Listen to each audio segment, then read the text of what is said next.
In this video, I'm going to walk through the Helion Development Platform Quick Start. What this will do is it'll get the development platform, which is based on Cloud Foundry, installed on a VM that you can use to evaluate whether or not your applications fit well into the development platform. I'll be going through this process on an hpcloud.com VM. After logging into the Horizon dashboard, from the Manage Services, Activate Services screen, you need to activate the compute service in the US East region. If you haven't activated it already, you'll see an activate button here. Once you do, as I have, and the status shows activated, you'll see that under the Actions column, you can click on Compute Instances. So go ahead and click that, which brings you to the Instances tab, and we're actually going to go down to the Security and Access tab first and add a security group. We're going to call this group SSH. This will allow us external SSH access. After creating the security group, we then want to manage rules, and we want to add a rule and leave it as a custom TCP rule for port 22 and click Add. Now we come back to the Access and Security menu item, and we want to generate a key pair.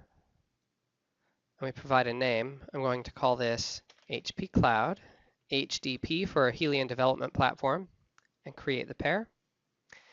This downloads an HP Cloud-HDP.pem. This PEM file contains everything you'll need to create a private key for accessing VMs created on hpcloud.com. The first step to use the PEM file is to open up PuTTyGen. This is the PuTTY key generator, but instead of generating a key, we're going to choose Load. And from the Downloads folder, we will open the HP Cloud HDP PEM. And you'll see that we get a little message saying Successfully Imported Foreign Key. The first thing we want to do is save a private key version.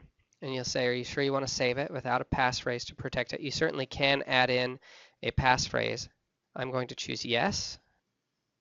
And then in my user directory, I have an SSH directory, and I'm going to call this HP Cloud HDP.ppk. This is my private key.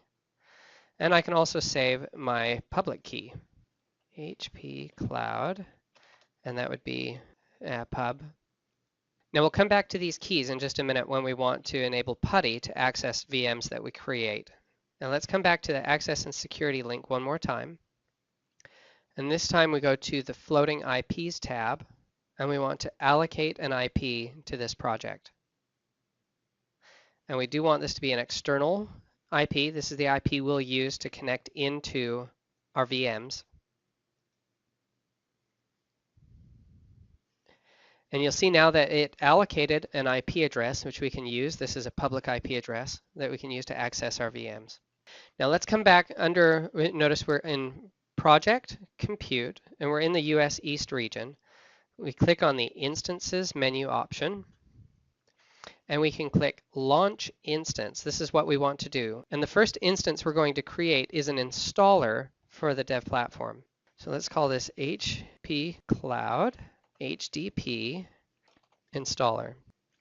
The small size should work just fine for this install, and we want to boot from image, and the image we're going to select is the HP Helion Development Platform CE Application Lifecycle Service Installer. We only need one instance, so all of the rest of these values can be left the same.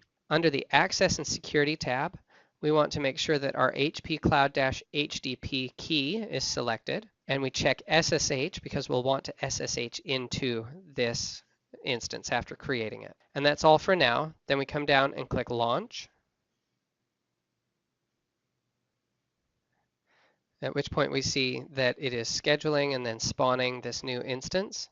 And while it's spawning, we can click Associate Floating IP and choose the IP address that we already allocated and that we want this to apply to our HDP installer, and click Associate. And now we see that our CloudBox is up and running. To connect into this instance, we open up PuTTY. We'll be connecting into this IP address using the Debian user, so Debian at this IP address on port 22, which we already opened up. And we'll call this HP Cloud HDP installer. And then under the SSH auth option in the hierarchy of choices over here, we want to browse to our HP Cloud HDP PPK. So this is from the PEM file that was generated for us. This is the private key that will be used to authenticate into that instance. So if we come back here, we can save this session so that it's available to us in the future, and we click Open.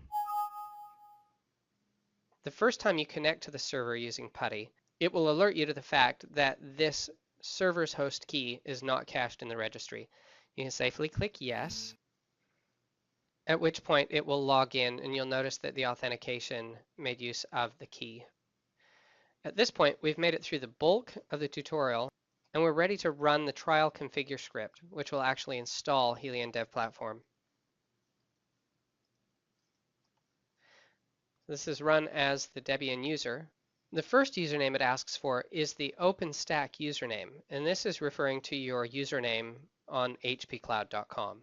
The password is the password that corresponds to your username to log into hpcloud.com.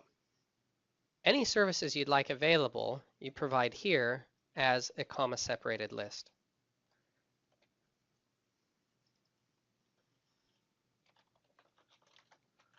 You provide an admin email address, a password, and it informs you that the configuration is complete and asks if you'd like to run assemble.py. I'll go with the default, which is yes, at which point it starts building out your Helion Dev Platform installation. Now what the installer is doing is a number of things. First, it's provisioning within the hpcloud.com new VMs on which it can run the dev platform. It will then go on to configure those instances, installing what items are necessary so that they're prepared to run dev platform. If we leave this running here in the background, we can come back over here to our Horizon interface and notice that it's already begun creating new machines. So this is our installer machine, and this is the core of the development platform that it's now in the process of spawning.